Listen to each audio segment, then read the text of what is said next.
Hello everyone, welcome to Diplomatic Briefing. As U.S. President Trump announced the imposition of high tariffs on several Asian countries, U.S. Secretary of State Rubio arrived in Kuala Lumpur, the capital of Malaysia, on July 10 to attend high-level talks during the 58th ASEAN Foreign Ministers meeting. This is Rubio's first visit to Asia since taking office in January this year. However, the Associated Press poured cold water on the situation in its July 9 report, suggesting that Trump's tariff policy might cast a shadow over Rubio's trip to Asia. On July 7, Trump announced that starting from August 1, new tariff rates would be imposed on 14 countries, most of which are in Asia. These include 25% on Japan, 25% on South Korea, 25% on Malaysia, 32% on Indonesia, 36% on Thailand, 36% on Cambodia, 40% on Laos, and 40% on Myanmar. On the 9th, Trump announced new tariff rates for another 8 countries. The Philippines and Brunei are facing tariff rates of 20% and 25% respectively. Senior diplomats from these Asian countries are currently attending the ASEAN Foreign Ministers meeting and related events being held in Kuala Lumpur. Rubio will be attending the meeting from July 10 to 11. Although Japan and South Korea are not ASEAN members, they will also send representatives to attend, and the foreign ministers of both China and Russia will be present at these series of meetings as well. According to the Associated Press, although the U.S. State Department has stated that tariffs and trade issues are not the main focus of Rubio's trip and that the Trump administration hopes to concentrate on so-called maritime security in the South China Sea and combating transnational crime, it may be difficult for Rubio to avoid the topic of tariffs. Danny Russel, vice president of the Asia Society Policy Institute, a U.S. think tank, and former Assistant Secretary of State for East Asian and Pacific Affairs during the Obama administration, said that Rubio's remarks about the China threat are unlikely to resonate with officials from countries that are being hit hard by tariffs of 30 to 40%. Among the 10 ASEAN countries, at least 8 are already facing U.S. tariffs ranging from 20 to 40%, including Malaysia, the host country of this ASEAN summit. According to the report, the Trump administration has been trying to woo most Southeast Asian countries in order to weaken or contain China's dominance in the region. But Russell pointed out that, in fact, when Malaysian Prime Minister Anwar said last week that ASEAN should unite as a bloc to face challenges, what he was referring to was not Chinese coercion, but U.S. tariffs. On July 9, Anwar attended the opening ceremony of the ASEAN Foreign Ministers meeting. In his speech, he warned that global trade is being weaponized, and tools that were once used to drive growth are now being used to exert pressure, isolate, and contain. According to the Associated Press, Anwar did not directly name the United States, but he once again called on ASEAN countries to work together to address trade threats. According to officials, Anwar will meet with Rubio to discuss tariff issues. So far, among Southeast Asian countries, only Vietnam has reached an agreement with the United States. Vietnam agreed to eliminate all tariffs on imports from the U.S., while the U.S. reduced its planned tariff on Vietnamese goods from 46% to 20%. However, any goods deemed to be transshipped to the U.S. via Vietnam will be subject to a 40% tariff. Malaysia's Minister of Investment, Trade and Industry, Zafrul, said on the 9th that they will continue to maintain negotiations with the U.S. in the coming weeks, while stressing that there will be no compromise or concessions on issues that cross certain red lines. According to a draft joint communiqué seen by Reuters, ASEAN foreign ministers expressed concern over the intensifying global trade tensions and the increasing uncertainty in the international economic landscape, especially regarding unilateral actions related to tariffs. However, the draft does not specifically name the United States. To put it simply, the U.S. now not only wants money from these Asian countries, but also expects them to take the lead and risk everything for America, confronting China on its behalf. In reality, that's just impossible. As Foreign Minister Wang Yi said when meeting with Bangladesh's interim government foreign affairs chief, Touhid, China offers Bangladesh zero tariff treatment on 100% of its products, creating opportunities for Bangladesh's development. In contrast, the United States imposes a 35% tariff on Bangladesh, which is classified as one of the least developed countries. This is neither reasonable nor ethical. The U.S. imposes high tariffs so broadly across Asia that even Japan, long considered a U.S. ally, is shocked and disheartened.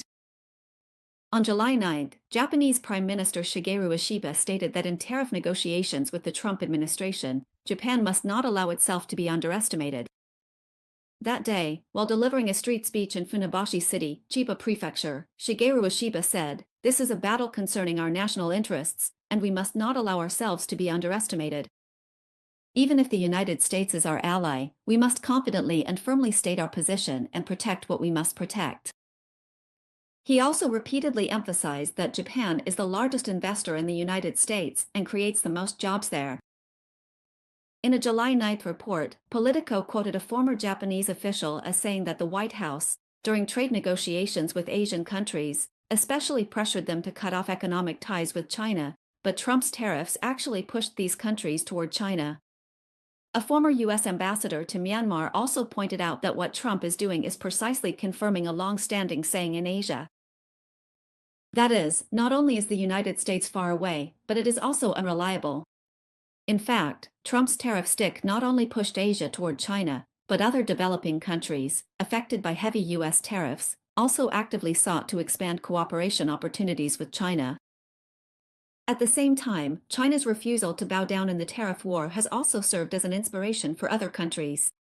On July 9, Trump posted a letter on his social media platform, Truth Social, addressed to Brazil regarding the imposition of tariffs, stating that starting from August 1, 2025, the United States will impose a 50% tariff on all Brazilian products.